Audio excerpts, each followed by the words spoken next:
And if the reason why you stopped was fear, let yourself work through your fear. You want to... Shock is terror. Okay. It was shock? Yeah, it was shock. I shocked myself out of feeling anything.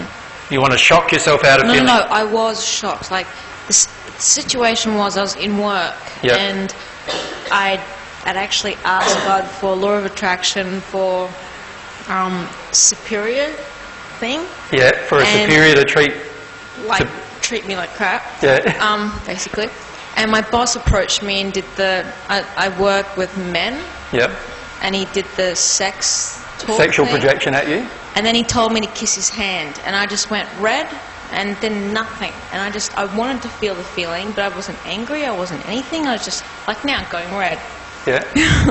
I just felt going red, and I wanted to go home and feel that emotion. And what did you want to do? Right in that moment, you wanted to do what? With him? To him?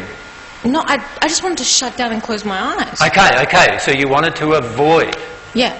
Okay, why? I don't know how to act in situations like that. No, you do, actually. Okay. You're just scared to. I'm too scared to. I guess I am afraid. Yeah, you're scared to.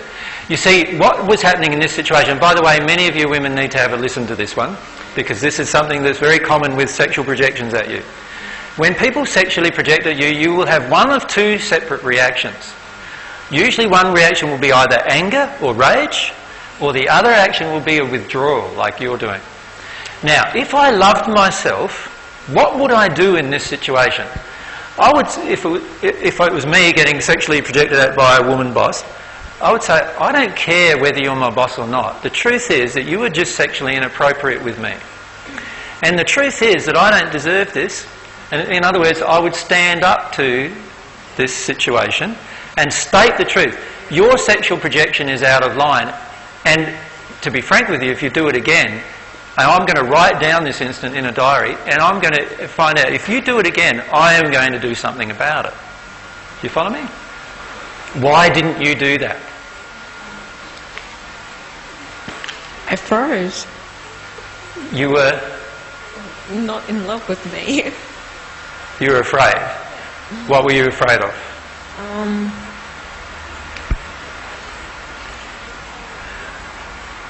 Want some help?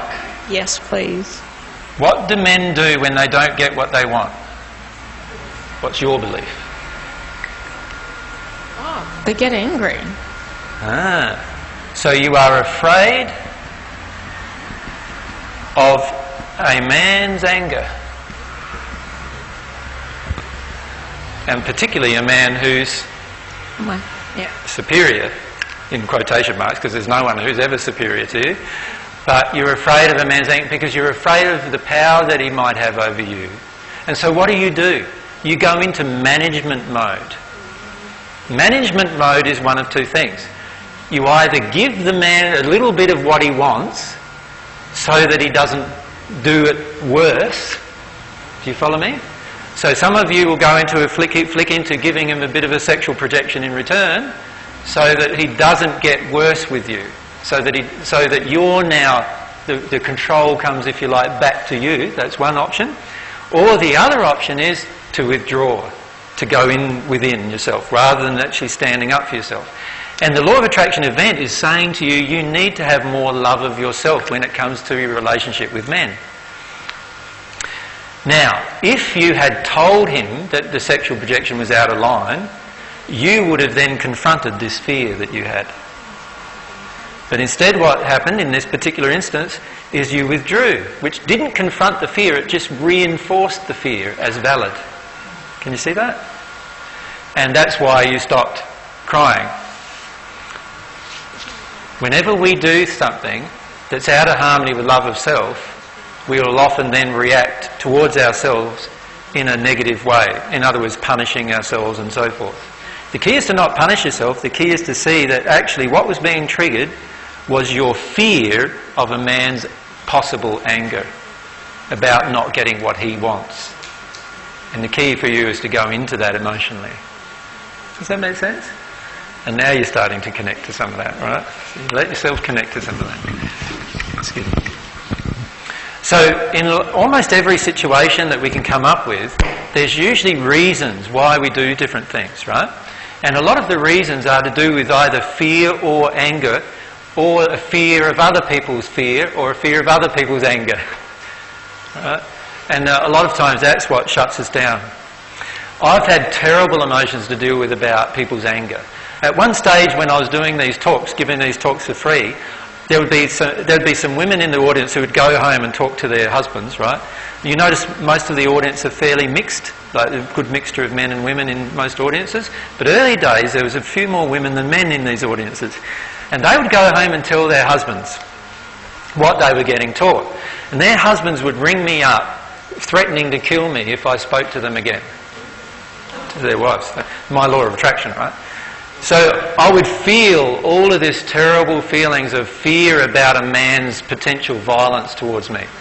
And I went through lots and lots of emotions about that, working my way through those things emotionally. And my suggestion is allow yourself to deal with those emotions. Now, one way you can address a fear is to actually do the opposite of what the fear dictates. So the fear dictated to you to leave the situation, right? If you do the opposite of what the fear dictated, you would have stayed in the situation and said to him, what you've done is very inappropriate. What you've done is actually out of harmony with the work policy for a start, but also it's out of harmony with the fact that I don't want your sexual projections. And when you sexually project at me like this, you are actually out of line when you're working with me. You are harming me. And I don't want you to do that anymore. And if you do it again, I'm going to do something about it. That's what you didn't want to do. Does that make sense? And this is what we often do with our family, our parents, our, siblings, all sorts of people with whom we have emotional issues. We avoid doing something because of what and that's the emotion that's getting triggered. The emotion that's getting triggered is the fear that you have within you, because we need to release these fears, get them out of you. Because when you get them out of you, for a start, you won't attract a man who's an angry man who's a sexual sleaze who come up with you. You won't attract that kind of man anymore, because he will feel from you, oh, this person's not able to be manipulated sexually by me being angry with her. She's just going to be more resistive. And so he won't feel the need to even project at you in most cases. And if he does, and you address the issue, do you think he's going to do it again? Highly unlikely. Right?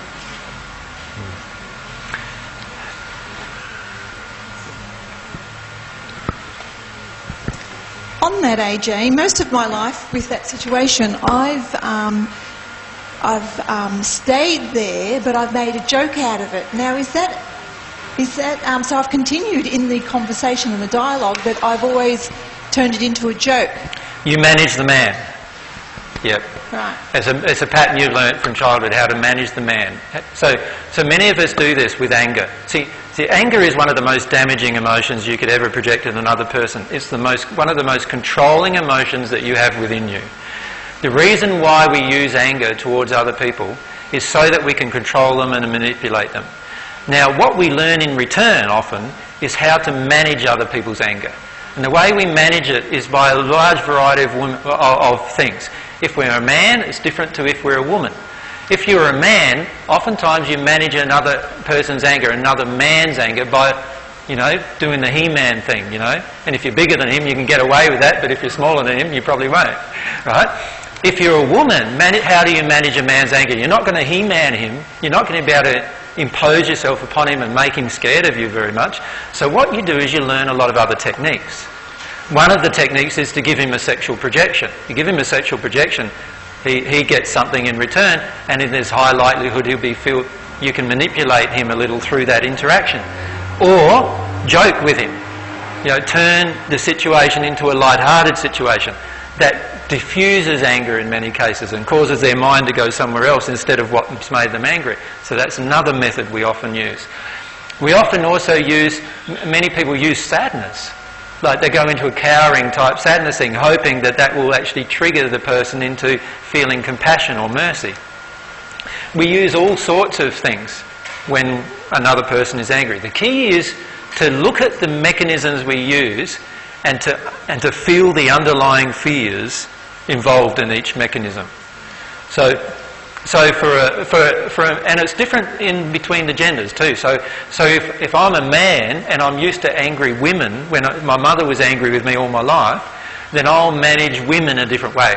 And what I'll do is I'll always placate the woman in most cases, or I'll be more angry than they are.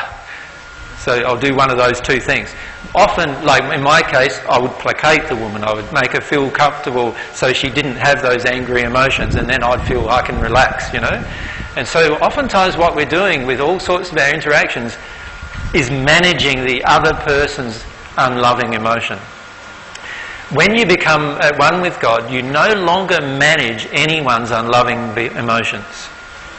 You always have the goal of confronting an unloving emotion, of actually exposing it. So to get between that place and the place where we are now means dealing with a lot of our fears. And to be frank, fear is the largest possible, the single most largest problem we face on the planet, let alone individually. It's the fear that causes the battle of your own soul.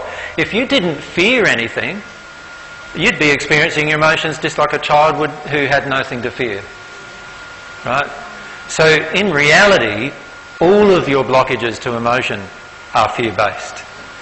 They're all false things, false expectations appearing real. They appear real to us because they happen to us. They happened to us when we were little, so we believe they're going to keep happening. You know? So when Daddy came along and he was angry, what did we have to do with Daddy? We had to joke with him, we had to play, you know, what about when the schoolyard bully came along and was angry with us? What did we have to do with him? We had to do this, we had to do that. And we learn these techniques that we then carry through the rest of our life. As you release your emotions, you'll find you'll come up with all the fears that are blocking your emotion. And it's really great to be able to access them. So in your case, the issue is managing the other person's anger through humour. Yep. Many men have this, by the way, and they use it quite well. And this is why many women love a man with a good sense of humour. Right? What do you find attractive? What do you find attractive in a man? Oh, it doesn't matter how he looks, it doesn't matter how he does this, it doesn't matter what character he has, it doesn't matter how much honesty he has, or how much faith he has, or how much love he has. Any of those things doesn't matter. What matters is he's got a good sense of humour. Right? So what's going on there? There's some avoidance of some pretty big emotion in there. And you see a lot of our, this is the trouble with a lot of our attractions. There's a lot of our attractions we think of, oh, they're harmless, but actually they're addictions.